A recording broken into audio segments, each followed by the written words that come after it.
Michelle Summers thrives in her happy place, an apartment she found through the self-directed program by autism support service Wildwood.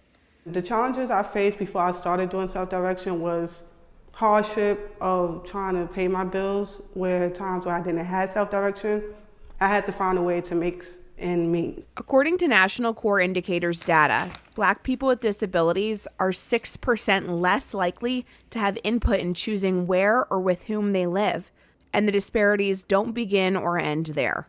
So what we know from research and data is that people from traditionally marginalized communities, maybe Black and brown people, often don't have the same access to supports. They often don't get identified for supports, and sometimes when they do, supports aren't by their neighborhood. People with intellectual and developmental disabilities who are part of marginalized racial and ethnic groups experience what researchers call the double burden.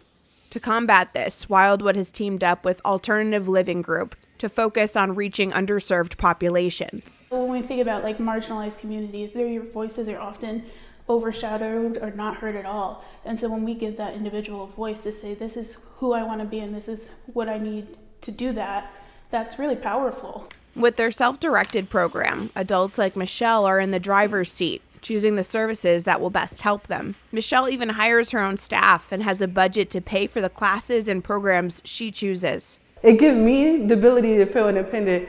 I could do anything I want. I could feel like I'm not controlled or taken away from other people.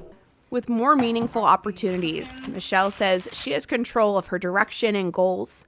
Sarah Jenhofer, Spectrum News. Cooking sausages in the pot.